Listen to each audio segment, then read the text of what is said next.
Hello again, I'm Bob Colt. We're continuing our conversations in Charlotte Public Schools. Ken Wright is joining us, Mr. Science. So tell us what's new in science. What are you studying in the classroom, Ken?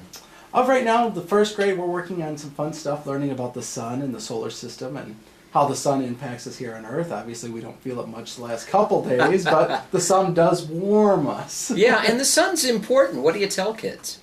I'm just going to really understand that the sun's a star. It's the closest star to us. And to understand that it's one of millions of stars that we see every night. You know, it must be hard for young people to process some of the science stuff. And you say that the sun is just one of many stars. Do they think that big? Some of them don't realize that the sun's a star. Yeah. You know, when they think of stars, they think of the little bitty things that are twinkling, way Yeah. up in the sky. And it's like, well, the sun's actually not a large star. It's a medium-sized star. And so really sometimes with them, just going back and forth and getting them to realize that the sun's, a star and it's not the biggest star, even though it seems like it to us. Do you think kids, certainly at the level that you teach in the elementary level, are they really embracing science? Because you do some really cool stuff. Yeah, they get so excited about the stuff that we do in science. Even walking down the hallways, it's Mr. Wright, what are we doing in science today? And so it's a really great feeling. And the earlier on we get them engaged and get them to grasp science, then the better off we're going to be as we move forward in the future. Yeah, and kids are really sponges about these things. Last time you were with us and we talked, you did some experiments, and I don't know how often you do that kind of thing in the classroom, but it must really get kids excited. It does.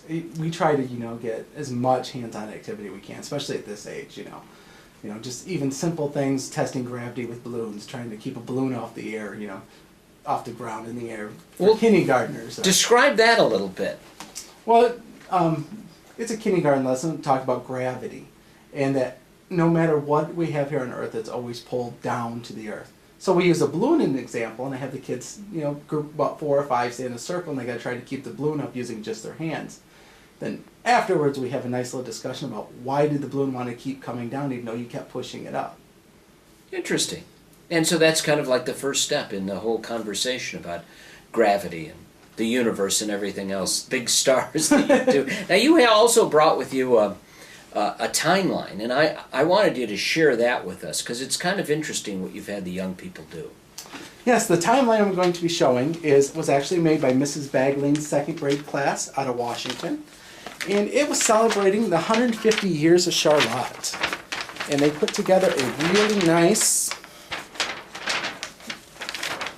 starting way back in 1800, of the different happenings throughout Charlotte's history. Yeah, and if you follow that from maybe the top down, you see the timeline, and it puts it into perspective with kids because the area was just a grassy prairie, and then the settlement, and then Indians. I see railroads being built and Charlotte growing, and then the big courthouse built, and the name changed to Charlotte, 1885. Then what else are we looking at there? Then we're looking at some of the inceptions, of some of our landmarks in Charlotte, like Bennett Park. The first Charlotte Public Library was built. And then in 1950, Washington Elementary, what they focused on, which actually I think was 1951, the 3 schools were open. Weymouth, Galewood, and Washington, which Washington's the only one that's still in service. And I see McDonald's built is on the Yes. timeline. Yeah, that's kind of an important moment in history, isn't it? Especially for kids. McDonald's and Dairy Queen seem to be the 2 things they recognize the most. Well, so tell us why the importance of this kind of timeline in science then, Ken? Because it still helps them gain, recognition that, over time as we look at stuff progress, how does things progress? A lot of this is technology. Mm-hmm. Technology and science often go hand in hand. And so when you say that, meaning there's a new technological development and then that allows us to build a building or to discover something. Right, especially with like the example with the railroad coming in. Mm-hmm. The invention of the steam engine to burn the coal. All that's just chemical reactions that force the engine to move. So it's very easy to engage students into conversations of where does science fit in. Well, that's great. And so they actually do this themselves. Yes, and they put all this information together themselves. And then they study it, not just only in science, but also at Parkview they did things in technology, music, PE. So they got all the different curriculums together and really helped learn about Charlotte and how it was formed and why we're here and where we're at today. Well, that's interesting. You're not just teaching science stuff in the classroom. You're trying to integrate science into the rest of everything else that they're learning. Right, and science is really a blend of all integrations. You know, we use science, math, reading, writing, being able to go back, seeing what we did as an experiment, then write about it. Using that evidence-based writing to really see kids, you know, well, we're not just doing it for fun, Yeah. but now I can explain why it happened and I can show what happened. Yeah. So it's really an engaging concept. And you can use that with everything, you know, reading, writing, history. And how important is this at the elementary school level?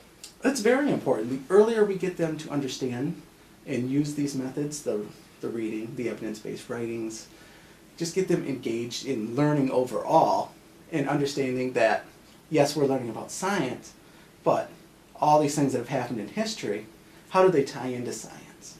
Yeah, and so, you know, it used to be that you could go to an encyclopedia and look this stuff up, but now kids have a lot more technology that the information is accessible instantly. Yes, I'm not even sure some kids even know what Encyclopedia Britannica was. I'm sure we can all recall the days of the salesman knocking on the door, you know, trying to sell us encyclopedias. Sure. Now, kids just Google it. They Google it and they'll go online and they have easier access to more information than we ever possibly could, and that really has helped generate the interest in science, hasn't it? It has. And one cool thing I've done with third graders is we've done a web quest for National Land Forums, where they can go in, check out like a Wikipedia site or even the site right from the government on our National Land Forums, and they can tell me how it was formed, what is it, who discovered it, what makes it special. So really integrating that technology and getting them to go in and look for stuff off the internet. And when they then actually discover it and write it, it helps them learn the information. That also helps them share knowledge in kind of a prepared way, right? Right, because then we come back and we do sharing with the rest of the class. They can explain their land form to the rest of the class. Mm-hmm. And you know, it prepares them for pretty much anything you do in life. If you're working with a committee or you're working on a team, you're going to go do some research and come back and present it. And what else is hot this year so far in science? Science, we've been doing a lot of fun stuff with motion kindergartens. They love motion, you know, cars, not just gravity, but what is motion, what is force, push, pull, especially this time of year. You can really relate it to sledding. You know, is it easier to pull the sled up the hill or is it easier to push it? Yeah. And so, you know, they can really make those everyday connections to science now. Yeah, and so as you go through this program, how do the kids best learn? Is it in a conversation from each other or looking up the information and being tested, quizzed? What's the best way for them to learn science? You know, that's a hard question to answer because kids learn differently all across all, you know, spectrums of the learning. And, you know, from what I found is a lot of kids really learn more from doing it themselves. Yeah. You know, we talk about it, I show them how to do it, then I let them do it as much as possible. And that seems to be really where that connection comes in. How do they actually get inspired then for a quest of science then, don't they? Yes, they want to learn more. And sometimes we may be talking about one thing and somebody will ask a question and it sparks that deep conversation that, you know, you just want to take the moment and grab it right then and there. I've got to ask you, how do you actually grade kids who are so young on something like science? Is it really based on the effort, or you've got to be concerned that you can't appropriately measure how they're reporting something scientifically like a scientist would, but if they're making an effort to look up and to engage and communicate, that must mean a lot. Yeah, to notice that they're, you know, identifying the scientific method process, you know, are they identifying a question? Are they trying to form a hypothesis? Do they do any research? Really, it's just modeling the step, not so much that the step's written out in perfect English or perfect sentence structure by any means, but just that they can recognize that there's certain steps and the way they can follow it. The process is really what's important. So what else is hot besides the sun? What else are we doing? Second grade, we finished talking about buoyancy. They learned how stuff floats. Mm-hmm. I mean, all kids love to play with water, so we got some water buckets out and let them test the different buoyancy of different objects, and they were able to make little boats and see how much weight it makes different materials to sink. Yeah. And so what's the answer? How much weight does it take? It depends on the object and how much buoyancy and water displacement it has. Yeah, and so as you explain that concept, when you say water displacement, I understand what you're saying, but how do kids sort of relate that information? We relate it to like going into a bathtub or going into a small wading pool. The water's at one level, and when you go in, the water's a little bit higher. And then that sparks a conversation about liquids and solids, and as solids go into liquids, the liquid's going to move up around the solid because the molecules are farther apart. So it really leads to some in-depth discussions just off everyday stuff that we do. And do you get kids who just want to ask the questions rather than search for the answers? They have to do both, don't they? Yes. Yeah. We use a lot of open-ended discussions in class, really get that student inquiry going. Mm-hmm. So I try as much as I can to make them answer their own questions. And sometimes, we may just stop and, I'll grab the iPad, plug it into the digitalizer, and we'll search for the answer together. That's great. And so it's not where a child just says, hey, Mr. Wright, what's the answer here? That you actually take them on a journey to find the answer. Yeah. I'll ask the class, who else, knows anything about this? And sometimes you get some kids that, well, my dad says, and, then we'll take it from there. And we try to build off each questions as we go. And then we'll be like, well, let's see what information we can find.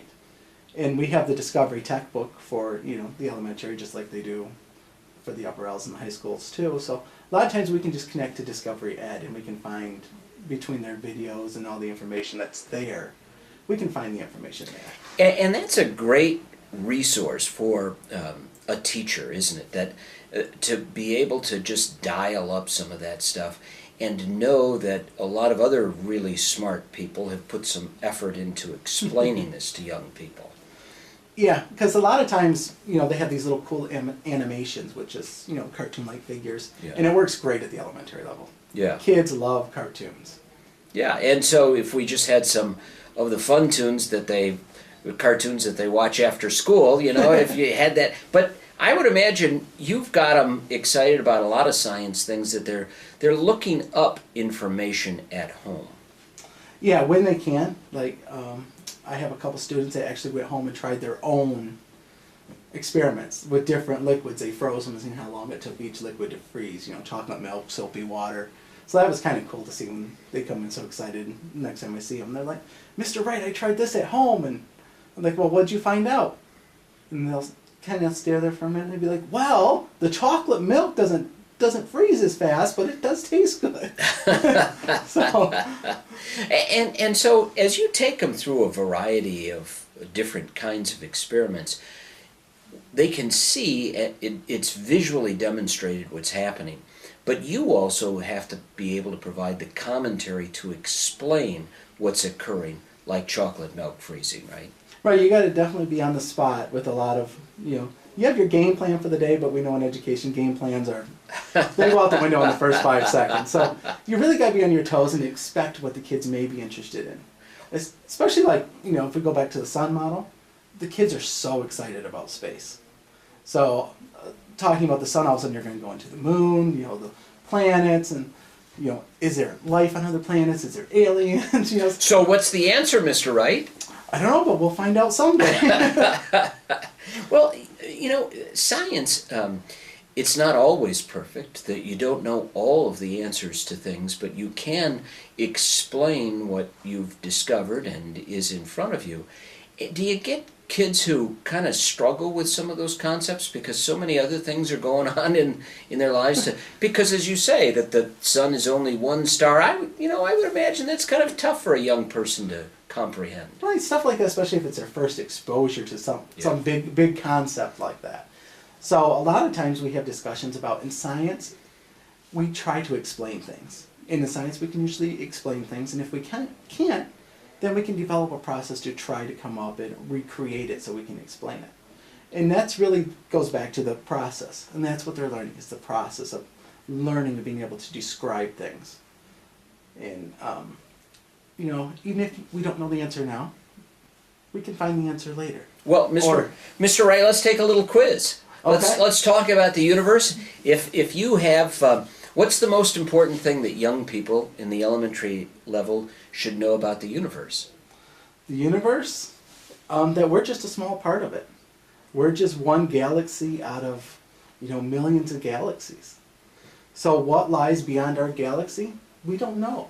We don't have quite the technology. We've got space probes that can, you know, just reach the outer limits of the solar system, and we have the Hubble telescope, which sends us amazing pictures.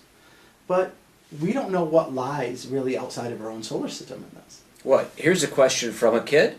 Does the sun orbit the Earth? No. And we actually make models. Yeah. And I'll have one kid stay in the center of the room, and that person's my son.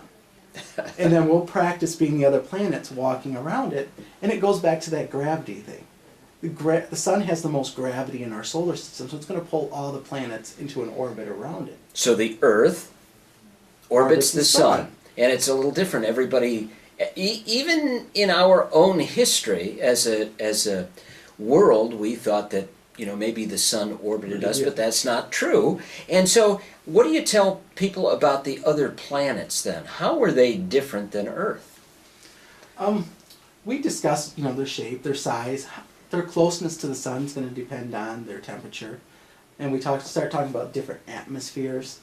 And that's really a hard concept for the elementary kids to grasp, is that, you know, atmosphere is full of different gases.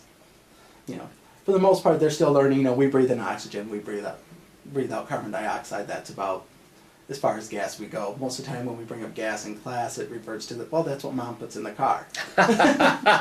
Well, and that's true. Yes. True statement. So, well, if they are then more, they can relate more to the science on Earth, they must be interested in the oceans and marine life. Yeah, animal life in general, marine life, land life, bug life. Kids love animals. They love to learn about animals. They love to read about animals. And that's where you really grab them. You teach them how the animals interact with humans.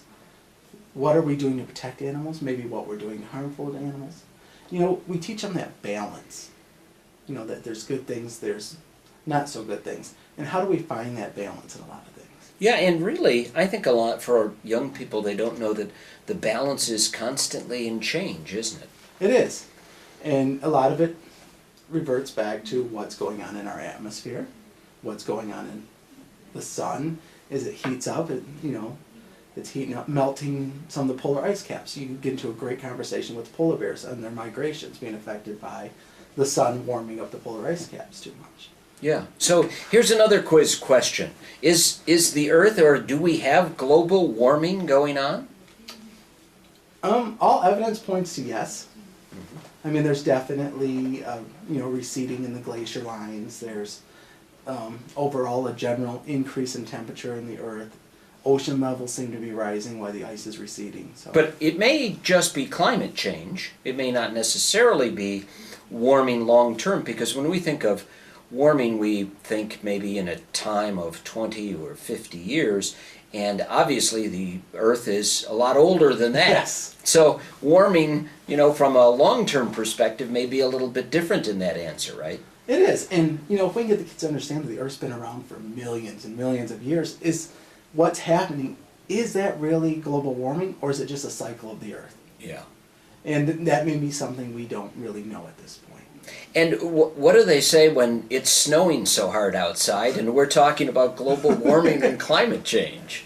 Well, then we can talk into, the Earth and its seasons and how, we start tilting away from the sun, so we're not getting as much heat at this time of year. Yeah, so they kind of understand how the Earth's rotation around the sun, how it tilts at different times of the year, and then how do you possibly explain earthquakes and other disasters or events? Kids love that section. I just finished it up with third grade. we start talking about plate tectonics and the moving of the Earth's plates and how the Earth is really made up of about these huge, massive plates. And that's really, it takes a little time for you to keep repeating it for them to understand that underneath the ground, floating on a sea of molten rock, are these huge plates. And sometimes those plates, they'll rub against each other, causing earthquakes, or sometimes they'll have a small crack in it, allowing that magma to move up and, come up in the form of lava. So when you say plates, it's the Earth isn't like this, it's kind of like this, and they're moving. Those plates are moving all the time. Yeah, it's like a giant jigsaw puzzle, and those plates are constantly moving. And once in a while they rub against each other. Sometimes they open a little bit. And it's just a great conversation with kids. And so, Mr. Wright, then why does an earthquake happen in a place like San Francisco and people get hurt? Because San Francisco falls on one of those fault lines. It's right on the line. The San Andreas Fault. Yeah. And so that's where people choose to live, but there's also a danger long term. There is. And we don't know when those plates would actually be moving. Right, and a lot of kids, I have a couple kids that want to be seismologists. I'm not sure, when I was in third grade I even knew what a seismologist was, but these kids know that they want to work with earthquakes. Yeah. And they want to be able to predict when these plates are going to move. Because there's some correlation to certain events that are happening, smaller quakes, and just trying to find that correlation of when there may be the next big quake. And so kids just even talking to their parents or watching the news and different events happening, that's a learning experience related to science as well, isn't it? Yes, especially the tsunamis, which goes back to the earthquake. That tsunami is caused by an earthquake that happens underneath the ocean, and it sends out that seismic wave across the ocean. So now when they hear the word tsunami, they're going to know it's caused by an earthquake, and even they can talk to their parents about, well, what causes an earthquake to begin with, and they're going to know that the plates are shifting. Yeah. And so those are things, the tsunami is happening, and if they hit someplace in a populated area, a lot of people can die and they're in jeopardy. And that's part of explaining science too, isn't it? It is. And that goes back a lot to our interaction with the environment. And we build oftentimes in areas where it's probably not the best place for a human population. And so we start talking about some of the things that we can do as humans in those areas to protect ourselves. There's a city in Japan that actually built a 150-foot tsunami wall. And when there's a tsunami warning, then they shut these giant floodgates to the city, and it absorbs most of the impact. Yeah, fascinating. And so kids, as you have these discussions, and you had said they're interested in a lot of different things now, they're interested certainly in the universe and animals. What's the most important thing you tell them about animals? The animals are living things. And we start talking about some of the similarities and the differences, not only between animal to animal, but animal to human. And just understanding that we share the same air. A lot of times we eat the same food. Or sometimes we can get into the food web and talk about how we may be dependent upon animals as a food source, but those animals are still dependent upon plants as a food source. So if we're destroying plant life, then we're hurting the animals that eat the plants that we may be eating the animals. So it's a really in-depth cycle of discussions. Well, Ken, as you're talking to kids at the elementary level about science and even kindergarten, and you're exploring that, what do you hope that they take away onto middle school, high school, other grades? What do you hope that they learn? What's a key message here? The key message is that science is a process of learning, and to understand that it's okay to be wrong at the end. We're not always going to be right at things that we do in science. It's okay for that hypothesis to be wrong, as long as we can go back and see, why is it wrong? What was I thinking that was not correct? Or what happened that maybe, I didn't think of that before. So really to grasp that science is a process, and that science affects everything. And it's a great learning journey for young people, isn't it? It is. And science is very hands-on. If we think of all the different disciplines in science, chemistry, astronomy, biology, they're not going to get that in depth right now. But as they move forward, if they start building this interest now, I have kids that want to be paleontologists. Kids love dinosaurs. Yeah. And, if you can grasp that now and let them know it is possible, they move up, that desire is still going to be there. They're going to want to learn more. And understanding that science is a process, when they move forward, they're going to know, well, I can do this, this, and this, or I can do this, this, and this. And they're going to learn how we learn from the things. Not that just this happens and that's the end of the story, but why. That's great. Well, Ken Wright, Mr. Science, thanks for joining us again. You're welcome. I'm Bob Colt, and we'll continue our conversations in Charlotte Public Schools.